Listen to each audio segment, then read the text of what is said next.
नमस्कार। यो समाचारमा स्वागत छ। म कुलचन्द्र विष्ट।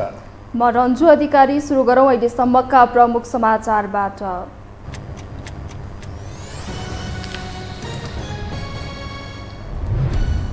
कांग्रेस संसदीय दलको नेतामा देउवा निर्वाचित, आफ्नै समूहका सांसदले साथ नदिएपछि गगनको फराकिलो हार, पुस्तान्तरणको विषयमा नेताहरू उदार हुन नसकेको आरोप।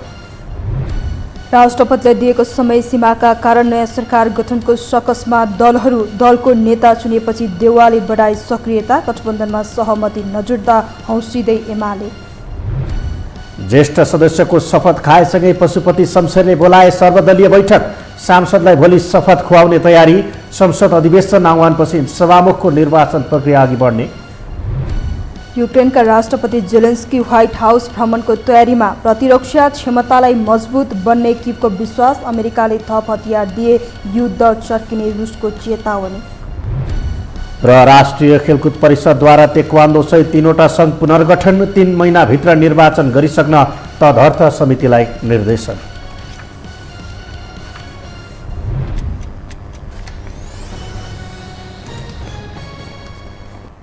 अब समाचार विस्तारमा।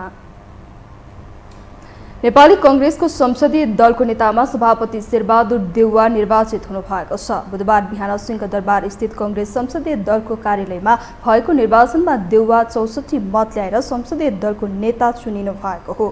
देउवासँग प्रतिस्पर्धामा उत्रिएका कांग्रेस महामन्त्री गगन थापाले 25 मत ल्याउनु भएको छ। कांग्रेस संसदीय दलका लागि 89 जना सांसदले मतदान गरेका थिए।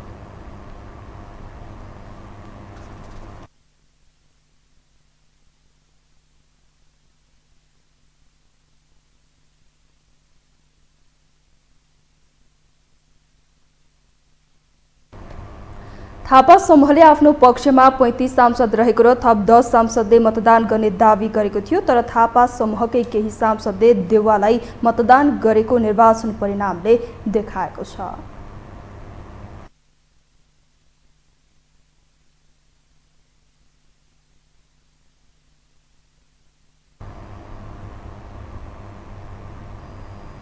नेपाली कांग्रेस संसदीय दलको नेतामा महामन्त्री गगन कुमार थापाले चुनाव हारे। कुल 89 मध्ये सभापति शेरबहादुर देउवाको पक्षमा 64 सांसदले मत दिए भने महामन्त्री थापाको पक्षमा मात्र 25 सांसद उभिए। यो 39 मतान्तरको फरक हो। थापाले पाएको मतभन्दा मतान्तर धेरै छ। फलतै यो हारसँगै थापाको आगामी राजनीतिक गन्तव्यमाथि थुप्रै चुनौती देखिएका छन्। एक रिपोर्ट। पाएको मतभन्दा मतान्तर धेरै हुने गरी महामन्त्री गगन कुमार थापाले कांग्रेस संसदीय दलको निर्वाचनमा फ्राकिलो हार बेहोरे। 64 मत ल्याएका सभापति शेरबहादुर देउवा र मात्र 25 मत ल्याएका थापा बीच 39 मतान्तरको फरक छ।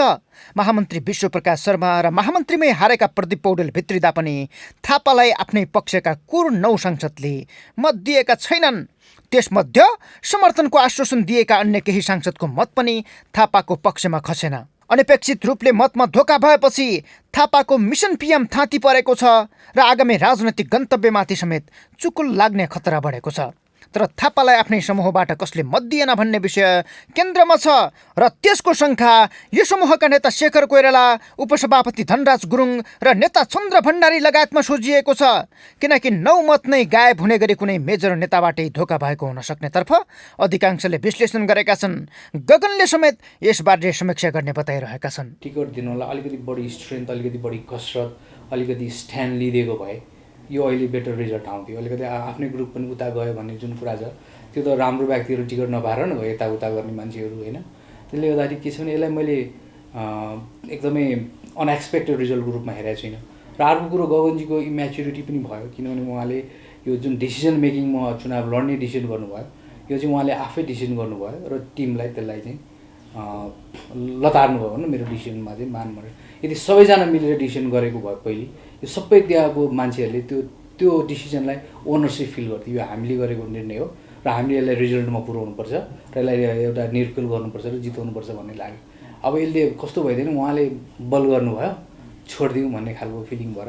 14औं महाधिवेशनको जगमा उभिएर बनेको शेखर गगन समूहमा संसदीय दलको नेताका लागि मंगलबार बिहानसम्म सहमति जुटेको थिएन। शेखरकै आकांक्षा, समूहभित्रको छदमा असन्तुष्टि र तेस्रो पुस्ताका थापालाई प्रधानमन्त्री स्वीकार नै गरेको आनाकानीले हारमा थप मलजल गर्यो। तर निर्वाचन अघि नै प्रधानमन्त्रीको एजेन्डा उठाएर जितेका थापालाई ब्याक हुने सुविधा थिएन। फलत थापाकै दबावले शेखर समूहमा मात्र सहमति देखियो, तर मतमा व्यक्त भएन। त्यसमा देउबाको सत्ता प्रभाव र देउबा पत्नी आर्जु राणाको सक्रियताले धेरै सांसद होस्टाइल बन्न पुगे। अहिले संस्थापन पक्षले राजनीतिक कच्चा खेल नभएको भन्दै गगनमाथि छेडछाड गरिरहेको छ। राजनीतिक नेतृत्व, देशको नेतृत्व, पार्टीको नेतृत्व हुने आवश्यकताको सिद्धान्तले चल्छ, यो उमेरको सिद्धान्तले चल्दैन। जुन बेला जसको आवश्यकता पर्छ, पार्टीमा 101 साथीहरू हुनुहुन्छ, निर्वाचित भएर आउनु भएको छ, जनताले विश्वास गरेर आउनु भएको छ। एउटा समझदारीमा त्यो भएको भए पनि राम्रो हुन्थ्यो। नहुँदाखेरि पनि फेरि सबैलाई प्रतिस्पर्धा गर्ने छुट छ, कसैलाई निषेध छैन। देउबा स्पष्ट बहुमतमा हुँदा पनि पुस्तान्तरणको मुद्दा लिएर उनी विरुद्धै गएका गगनले भोलिका लागि स्थापित हुने बाटो बनाएको देखिए पनि उनका धेरै गन्तव्यमाथि चुकुल लाग्दैछ। गगनले संसदीय दलको नेताका लागि शेखरसँग सभापतिको सहमति गरेका छन्। आगामी पार्टी नेतृत्वकै रूपमा हेरिएका उनको 15औं महाधिवेशनमा त्यो ढोका पनि बन्द भएको छ।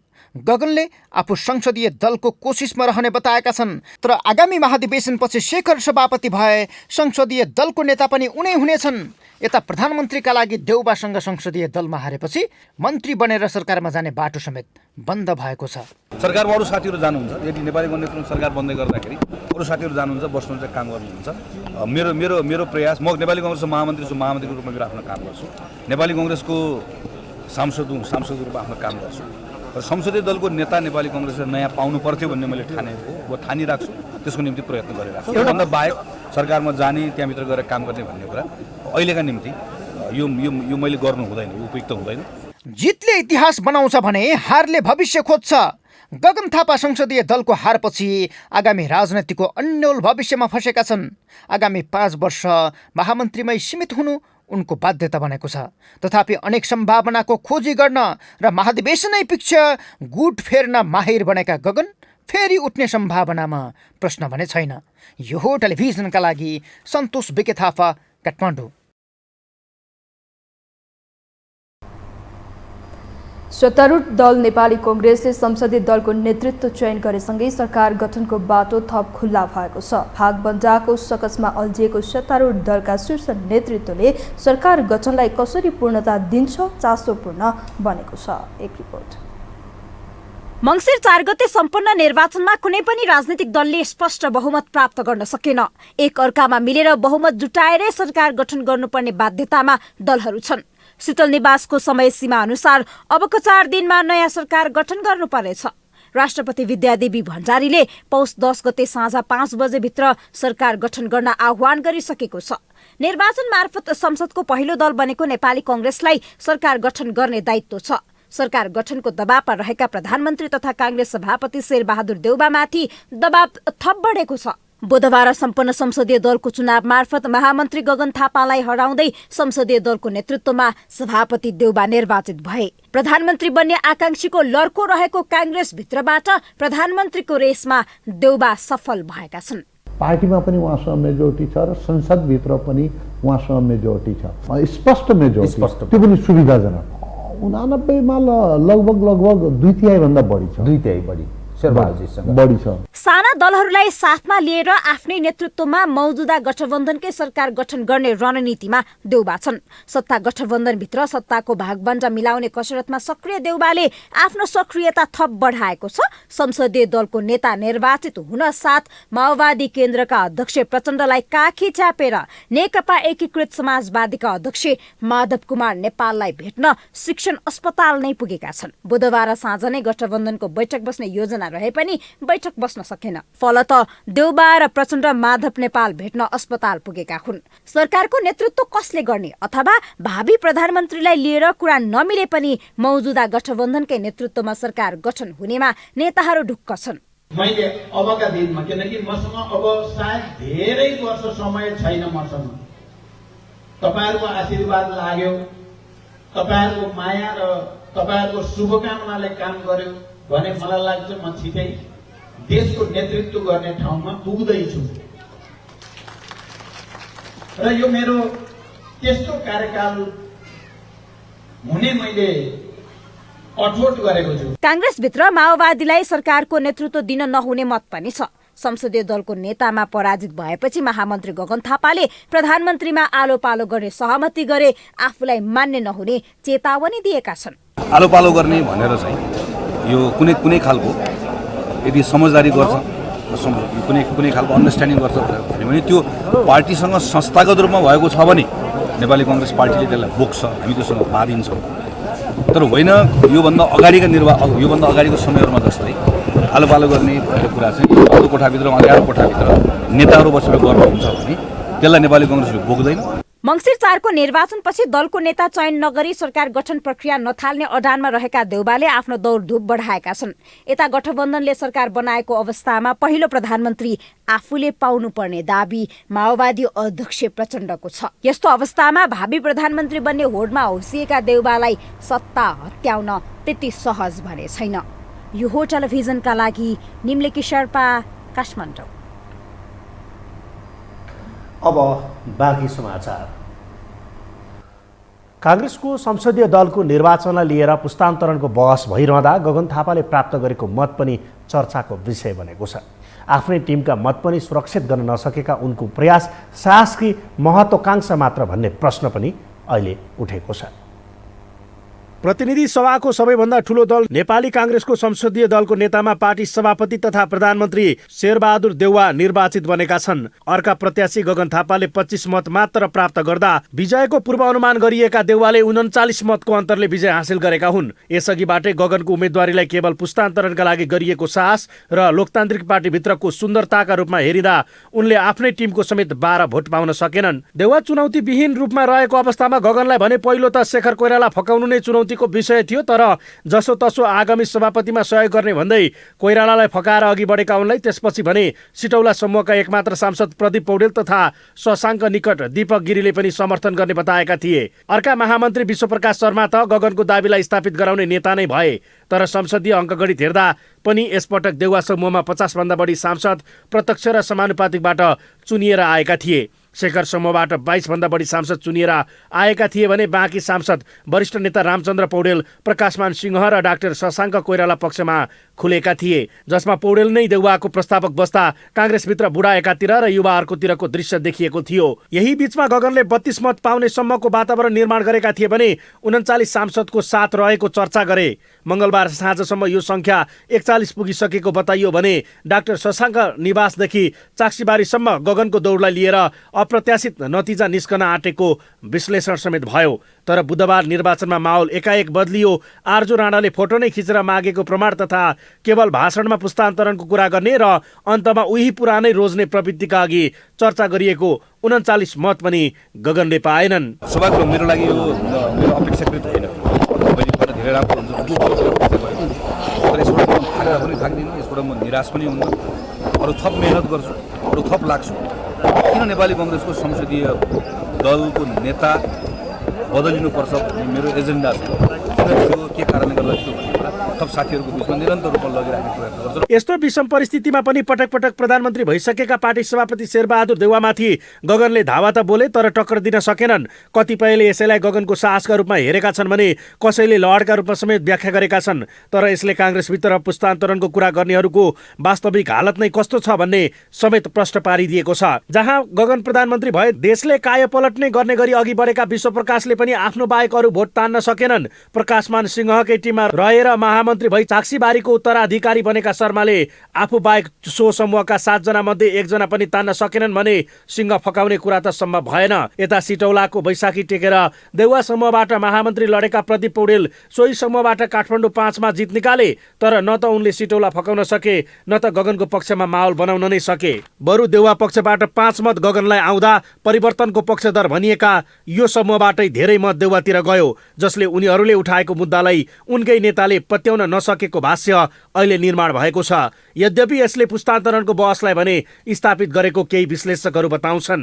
रिजल्ट जेसुकै परिणाम जेसुकै आए पनि जोसुकै निर्वाचित भए पनि यसले चाहिँ के भन्दा नेपाली कङ्ग्रेसको आन्तरिक राजनीतिमा र नेपालको राजनीतिमा एउटा दीर्घकालीन र अर्थपूर्ण सन्देश चाहिँ दिएको छ। त्यसैले एकातिर चाहिँ वरिष्ठ पुरानो पुस्ताका वरिष्ठ नेताहरूको पङ्क्ति छ भने अर्कोतिर चाहिँ के भन्दा युवा हैन र भिजन भएका र एउटा सक्षम पुस्ताको रूपमा चाहिँ यो पुस्ता अगाडि आएको छ। त्यसैले दुईटा तुलनाको दुई पुस्ताको यो अलि केही हदसम्म चाहिँ पुस्तान्तरणको पनि प्रश्न हो। हुन त प्रधानमन्त्रीको रटान लगाउँदै आएका गगनले यो पल्ट आफ्नो जितमा मात्र केन्द्रित बनेको आरोप पनि खेप्दै आएका छन्। फलत काठमाडौँ 4 छोडेर चुनाव प्रचारमा निक्लिनै नचाहेका उनलाई परिवर्तनको खम्बा कसरी मान्ने भन्ने तर्क पनि केही सांसदको थियो। त्यसमाथि नक्कली प्रहरी समातेको स्टन्ट पनि यो समूहले गर्यो, जसले बहस भए जस्तो भन्दा पनि उनीहरूको परिपक्वतामाथि पनि धेरैको प्रश्न हुन सक्छ।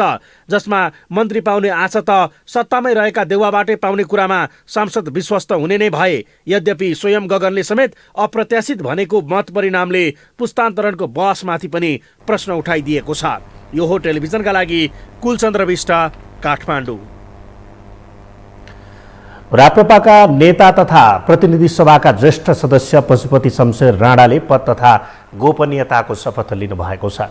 आज राष्ट्रपति भवन शीतल निवासमा आयोजित समारोहका बीच उहाँले राष्ट्रपति विद्यादेवी भण्डारीबाट ज्येष्ठ सदस्यको शपथ लिनुभएको हो। समारोहमा उपराष्ट्रपति नन्दबहादुर पुन, प्रधानमन्त्री शेरबहादुर देउवा, राष्ट्रिय सभा अध्यक्ष गणेश तिमल सिन्हा लगायतको उपस्थिति रहेको थियो। राणाले बिहिबार ज्येष्ठ सदस्यको हैसियतमा अन्य सांसदहरूलाई शपथ गराउने कार्यक्रम रहेको छ। त्यसअघि भोलि प्रतिनिधि सभाका ज्येष्ठ सदस्य पशुपति शमशेर राणाको अध्यक्षतामा सर्वदलीय बैठक बस्ने भएको छ। मध्याह 12 बजे नयाँ बानेश्वर स्थित अन्तर्राष्ट्रिय सम्मेलन केन्द्रको लोस्से हलमा सर्वदलीय बैठक बस्ने भएको हो। संघीय संसद सचिवालयका प्रवक्ता रोजनाथ पाण्डेले राष्ट्रपतिबाट संसद अधिवेशन आह्वान भएपछि सभामुखको निर्वाचन प्रक्रिया अघि बढ्ने बताउनु भएको छ।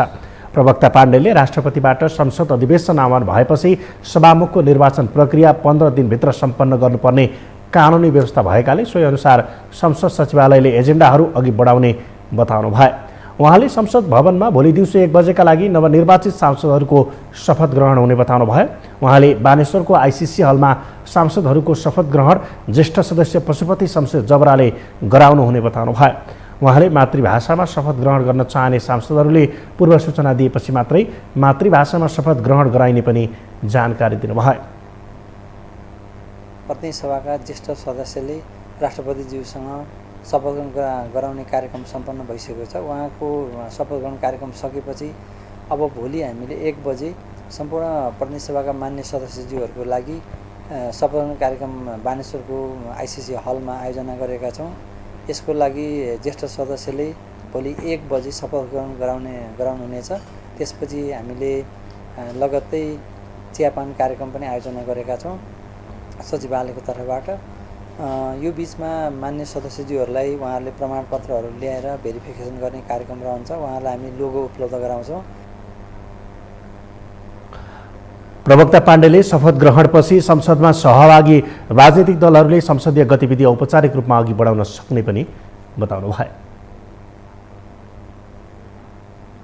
हामीसँग समाचार बाँकी नै छन्, अहिलेलाई विश्राम।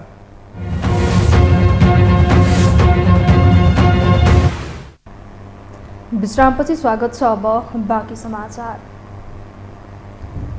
राष्ट्रिय स्वतन्त्र पार्टीका सभापति रवि लामिछानेको सांसद पदको योग्यताको विषयमा परेको रिटमा सर्वोच्च अदालतको संवैधानिक इजलासले कारण देखाउ आदेश जारी गरेको छ।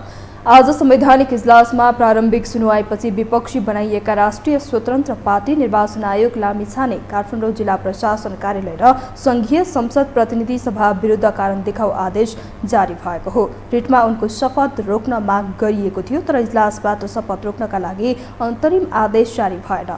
यो सँगै उनले सांसदको शपथ लिन पाउने भएका छन्। लामिछानेको नागरिकता तथा राजधानीका विषयमा प्रश्न उठ्दै आएको छ। राष्ट्रपति कार्यालयले नयाँ सरकार गठनको आह्वान गरेसँगै दलहरूले पनि अब सरकार कसरी बनाउने भन्ने विषयमा छलफल चलाइरहेका छन्। जुनसुकै क्षेत्रमा निराशा मात्रै छाइरहेका बेला नयाँ सरकारसँग जनताका अपेक्षा के छन् त? एक रिपोर्ट। गएको 5 वर्ष संसदीय विकृति छलछामयुक्त राजनीतिलाई नजिकबाट नियालेर जनताले वैकल्पिक शक्तिहरूलाई केही बलियो बनाएर ठूला राजनैतिक शक्तिलाई छस्काएका छन्। तथापि अब पनि सरकार तीनै ठूला दलहरूको पोल्टामा छ र सत्ताधारी गठबन्धनकै निरन्तरता आर्ग सरकार पनि हुने लगभग निश्चित छ। अनपेक्षित जनमतबाट राम्रोसँग झस्किएका कांग्रेस माओवादीले अब बन्ने सरकारबाट पूर्णत जनताको भावना अनुरूप विकास र रूपान्तरण जरुरी रहेको बुझेका छन्। तर कति इमान्दार हुन्छन् त्यो भविष्यले नै देखाउला। तर जनताले अब बन्ने सरकारबाट जनजीविकाका सवालमा थुप्रै अपेक्षा राखेका छन्। भ्रष्टाचार, अनियमितता र बेथितिले सीमा नाघेपछि जनताले अलिकति भए पनि सुधारको अपेक्षा राखेका छन्। उपभोग्य वस्तुहरूमा भएको आचक्ली मूल्य वृद्धि नियन्त्रण, रोजगारीको पर्याप्त सुविधाको खोजी गरेका छन्। सरकारी कार्यालयहरूमा बढ्दो बेथितिको नियन्त्रणको आश गरेका छन्। जनताले तपाईको चाहिँ युवाहरूले एकदम परिवर्तन चाहिँ खोजेका हुन्। अब जुन सरकार बने पनि अहिले त के छ त खै केही पनि भएको छैन। तपाईको एउटा बिजुलीको बिल तिर्न जानु पर्यो भने तपाईको लाइन बस्नुपर्छ। तपाईको धेरै ठाउँतिर चाहिँ जनताले दुःख पाइरहेका छन्। अब बन्ने नयाँ सरकारबाट चाहिँ देशमा चाहिँ एउटा दिगो विकास सुशान्ति कायम होस् भन्ने चाहिँ मेन चाहना हो। नयाँ सरकारबाट खासै जनताले त्यति ठुलो अपेक्षा त राखेको छैन। तर पनि देशमा केही चाहिँ परिवर्तन आओस्, केही विकास होस्, केही काम होस् भन्ने चाहिँ चाहना हो। मङ्सिर 4 गते भएको प्रतिनिधि सभा र प्रदेश सभा निर्वाचनबाट चुनिएका सांसदहरूले छिट्टै शपथ लिनेछन्। देशभर करिब 1 करोड 10 लाख मतदाताले भोट दिएर जिताए। तर यता नयाँ सरकार पुरानो सरकार जुन सरकार भए पनि सिंहदरबारले जनताको आवाज नसुनेको सर्वसाधारणको गुनासो छ। अबको सरकारमा योग्य व्यक्तिहरूको सहभागिता जनताले खोजेका छन्। वैकल्पिक शक्तिका रूपमा उदाएका दलहरूलाई सरकारमा सहभागी गराएर विकासका नयाँ कार्यहरूको थालनी भएको जनताले हेर्न चाहेका छन्।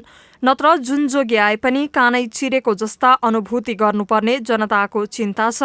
नयाँ सरकार पुरानो सरकार मैले त के भन्ने, जनताले बोलेको न सरकारले सुन्छ न सिंहदरबारले सुन्छ।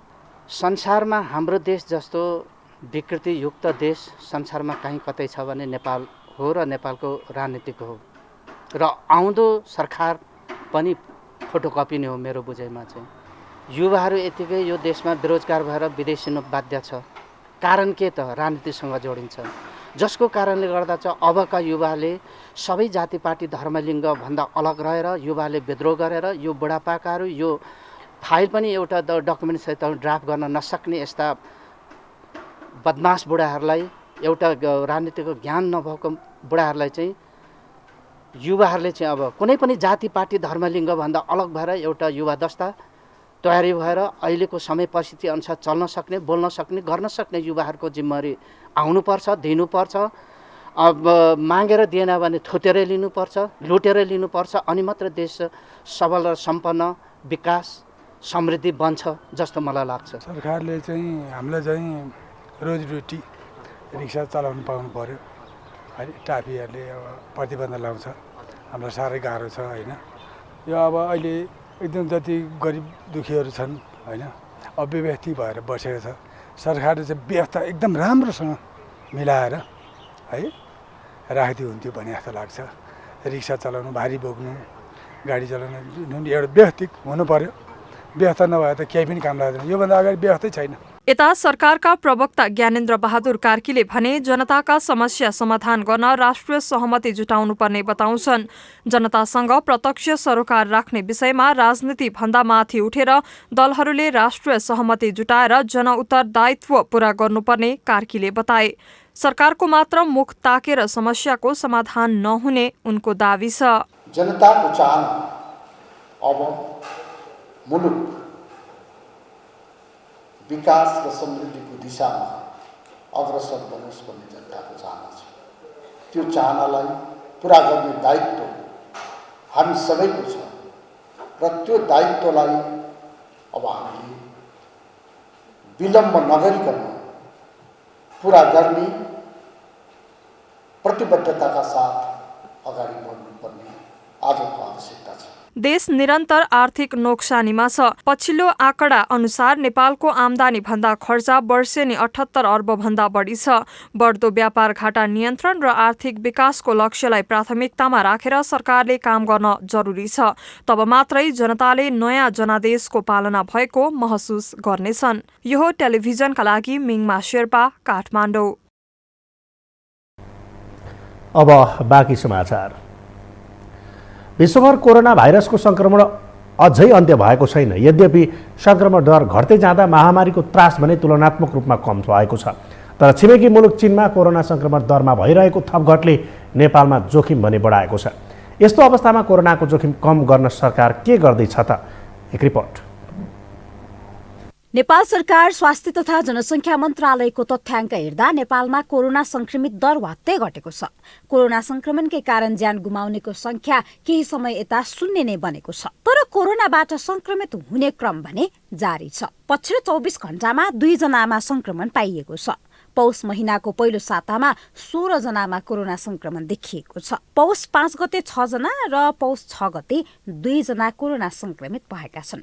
नेपालमा मात्र नभई विश्वका धेरै मुलुकमा अझै पनि कोरोनाको संक्रमण जारी छ। वर्ल्डोमिटरको तथ्याङ्क अनुसार 10 भन्दा बढी मुलुकमा कोरोना संक्रमण सक्रिय छ। नेपाल सहित छिमेकी मुलुक चीन सहित Japan, south Korea, Taiwan, Pakistan लगायतका एसियाली मुलुकमा कोरोना भाइरसका नयाँ संक्रमित भेटिने क्रम जारी छ। छिमेकी मुलुक चीन सहित जापान, साउथ कोरियामा संक्रमितको संख्या बढ्दो छ। यी मुलुकहरूमा कोरोना संक्रमितको संख्या बढ्नु भनेको नेपाल पनि कोरोनाको जोखिम उन्मुख हुनु हो। यही कुरालाई मध्यनजर गर्दै सम्भाव्य कोरोना संक्रमणको जोखिमलाई कम गर्न सरकारले कोरोना विरुद्धको खोपमा जोड दिइरहेको जनाएको छ। लक्षित जनसङ्ख्याको 100% जनसङ्ख्याले पहिलो मात्रा र 96% दोस्रो मात्रा लगाइसकेको सरकारी तथ्याङ्क छ। पहिलो र दोस्रो मात्रा लगाइसकेका र अतिरिक्त मात्रा बुस्टर डोजका लागि स्थानीय सरकार, प्रदेश सरकारसँग समन्वय गरी आवश्यकता अनुसार खोप लगाउने प्रक्रिया निरन्तर रहेको स्वास्थ्य मन्त्रालयको भनाइ छ। तर अतिरिक्त मात्रा अर्थात् बुस्टर डोज भने 80 लाख मानिसले मात्र लगाएका छन्। खोप भए पनि, निरन्तर खोप अभियान सञ्चालन भए पनि जोखिमको बुझाइ कम भएर पनि अतिरिक्त मात्रा खोप लगाउन हामी जाने अथवा हाम्रो अलिक चासो बढ्ने कुराहरू अथवा जागरुकता हुने कुराहरू चाहिँ कम भए जस्तो देखिन्छ। हामी सबैलाई विनम्र अनुरोध के गर्छौँ भने कोभिड-19 को संक्रमण विश्वका विभिन्न देशहरूको हेर्ने हो भने अहिले पनि कतिपय देशहरूमा संक्रमण बढेको अवस्था छ। धेरै ठाउँहरूमा त बिस्तारै बिस्तारै घट्दै अलि जोखिम कम हुँदै गएको अवस्था छ। तर समग्र जोखिमलाई आकलन गर्ने हो, त्यसलाई हेर्ने हो भने जोखिमबाट अझै पनि हामी जोगिनुपर्ने, सुरक्षित रहनुपर्ने, सुरक्षित राख्नुपर्ने अवस्था चाहिँ छ। संक्रमण दर घट्नु र जोखिमप्रति सर्वसाधारण सचेत नबन्दा बुस्टर डोज लगाउनेको संख्या कम भएको मन्त्रालयको भनाइ छ। नजिकको केन्द्रमा गएर बुस्टर डोज लगाउन मन्त्रालयले आग्रह समेत गरेको छ। नेपालमा 6 करोड 18 लाख खोप प्राप्त भएकोमा 5 करोड 35 लाख बढी खोप खपत भइसकेको मन्त्रालयको तथ्याङ्क छ। सरकारसँग भेरोसिल र फाइजर गरी झण्डै 47 लाख 70 हजारको हाराहारीमा खोप मौजदारमा छ। बुस्टर डोज खोप यही जनवरीमा ल्याउने सरकारी तयारी छ। कोरोना भाइरसको संक्रमण घट्दै गएपछि खोपको माग पनि कमी भएकाले मौजदात बढेको हो। 42,80,996 मात्र भेरोसेल र साइनोभ्याक खोप रहेछ। त्यसपछि फाइजर पेडियाट्रिक 4,80,900 मात्रा र फाइजर एडल्ट हामीसँग जम्मा 7,020 मात्रा मात्रै रहेको छ अहिले। र यसरी हामीसँग सबै गरेर 47,68,916 मात्रा खोप अहिले मौजदात चाहिँ रहेको छ। झन्डै 1.5 वर्ष जति त्यसको एक्सपायरी डेट हामीसँग बाँकी रहेको छ र त्यो खोपलाई कसरी खपत गर्ने, कसरी प्रयोग गर्ने भन्ने त्यसमा छलफल भइरहेको छ। कोरोना महामारी विरुद्ध लड्ने मूल आधार खोप हो। सरकारले खोप अभियानलाई विशेष जोड दिँदै आएको छ। अहिले पनि दैनिक हजारौंको संख्यामा खोप लगाउने क्रम चलिरहेको छ। यो हो टेलिभिजनका लागि क्यामेरामा सिर श्रेष्ठका साथमा निम्नकी शेर्पा, काठमाडौँ। साताको 2 दिन लगातार रूपमा बढेको नेप्सेमा बुधबार सामान्य अङ्कले गिरावट आएको छ। बुधबार नेप्से परिसूचक 5.89 अङ्क घटेर 1867.22 बिन्दुमा झरेको छ। त्यस्तै सेन्सिटिभ इन्डेक्स 1.31 अङ्कले घटेको छ भने फ्लोट इन्डेक्स 0.11 अङ्क र सेन्सिटिभ फ्लोट इन्डेक्स 0.40 अङ्कले घटेको छ। बुधबार कारोबारमा आएका 252 कम्पनीको 24,40,000 किता सेयर 86,38,16,000 रुपियाँमा खरिद बिक्री भएको छ। बुधबार नेप्सेसँगै कारोबार रकम पनि घटेको छ। हामीसँग अन्तर्राष्ट्रिय र खेलकुद समाचार बाँकी नै छन्। अहिलेलाई पुनः विश्राम।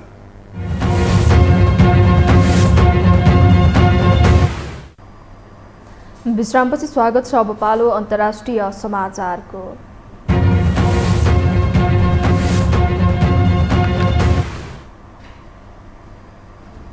युक्रेनका राष्ट्रपति भ्लोदोमिर जेलेन्स्की व्हाइट हाउस भ्रमणको तयारीमा रहेकै बेला रुसले किभलाई थप हतियार उपलब्ध गराए द्वन्द चर्किने चेतावनी दिएको छ। जेलेन्स्कीको व्हाइट हाउस भ्रमणका क्रममा वाशिंटनले किभका लागि नयाँ हतियार प्याकेज घोषणा गर्ने अपेक्षाबीच क्रेमलिनले थप हतियार उपलब्ध गराउँदा द्वन्द चर्किने चेतावनी दिएको हो। युक्रेनी राष्ट्रपति जेलेन्स्कीले बुधबार नै वाशिंटनमा अमेरिकी समकक्षी जो बाइडेनसँग भेटवार्ता गर्ने कार्यक्रम सार्वजनिक भएको छ। व्हाइट हाउसकै प्रवक्ता करिन जिन पियरेकका अनुसार युक्रेनी राष्ट्रपति जेलेन्स्की स्वयंले बुधबार मात्र भ्रमण कार्यक्रमबारे पुष्टि गरेका हुन्।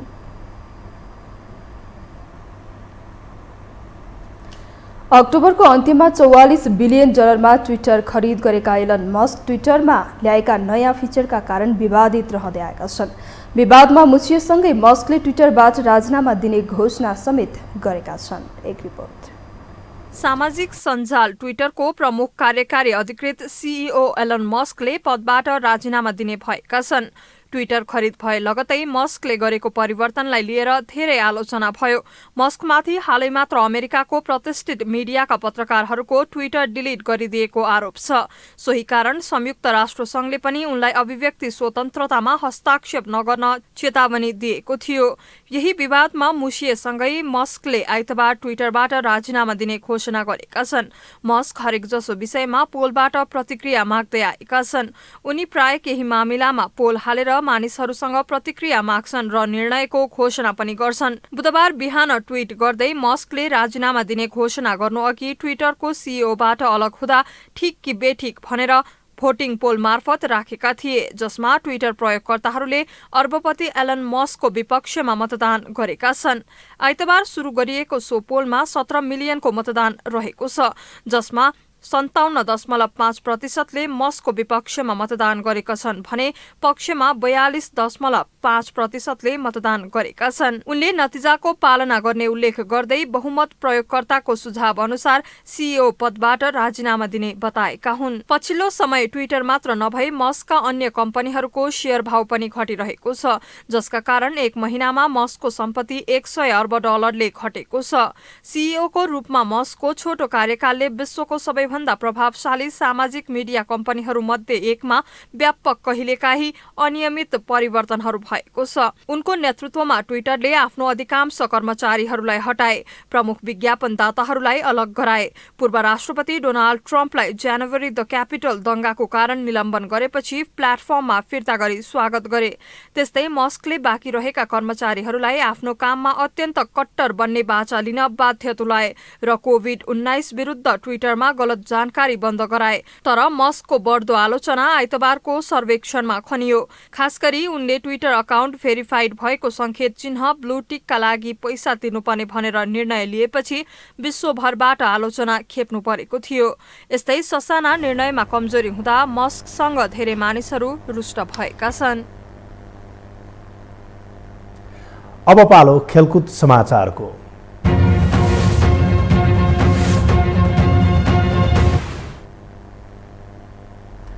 राष्ट्रिय खेलकुद परिषद राखेपले टेक्वान्डो सहित 3वटा सङ्घ पुनर्गठन गरेको छ। राष्ट्रिय खेलकुद विकास ऐनको कार्यान्वयनका लागि भन्दै राखेपले टेक्वान्डो सहित उसु र बडी बिल्डिङ सङ्घलाई पुनर्गठन गरेको हो। राखेपा सदस्य सचिव टङ्कलाल घिसिङले अस्तित्वमा रहेका 2वटै टेक्वान्डो सङ्घलाई विघटन गर्दै प्रदीप जोशीको संयोजकत्वमा तदर्थ कमिटी बनाएका छन्। विवादित नेपाल उसु महासङ्घमा जनक बर्तोलाको नेतृत्वमा तदर्थ कमिटी गठन गरिएको छ। यस्तै 2वटा सङ्घको रूपमा अस्तित्वमा रहेको बडी बिल्डिङमा सहमतिका आधारमा राजु बाबु श्रेष्ठको संयोजकत्वमा तदर्थ कमिटी गठन गरिएको छ। नयाँ बनेका तदर्थ कमिटीलाई 3 महिनाभित्र निर्वाचन गर्न निर्देशन दिइएको छ। राष्ट्रिय खेलकुद विकास ऐनले एक खेलका लागि एउटा मात्र खेल सङ्घ गठन भएको हुनुपर्ने व्यवस्था गरेको छ। खेलकुद समाचारसँगै हामी यो समाचारको अन्त्यमा आइपुगेका छौँ। बिदा हुनु अघि प्रमुख समाचार पुनः एकपटक।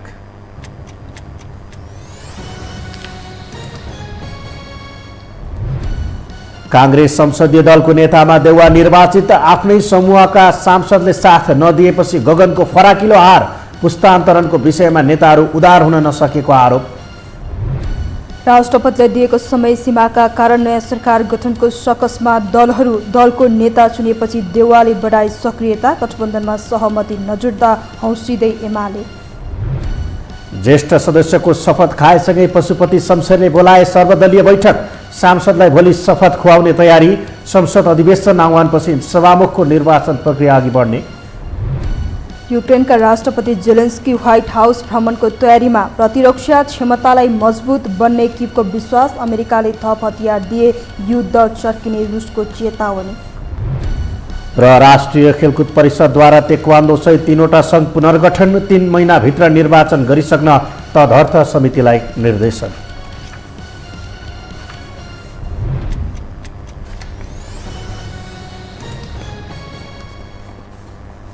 हवस् त यो समाचार सकियो। समाचार बुलेटिनका साथै यो टेलिभिजनका सम्पूर्ण कार्यक्रम यो टेलिभिजन.com, यो खबर.com, युट्युब र फेसबुकमा पनि पढ्न र हेर्न सक्नुहुनेछ। मोबाइलमा यो टिभी एप डाउनलोड गरी हामीलाई प्रत्यक्ष हेर्न सक्नुहुनेछ। तथ्यसहितको निष्पक्ष समाचार तथा मनोरञ्जनका लागि हेर्दै रहनुहोला यो टेलिभिजन। नमस्कार।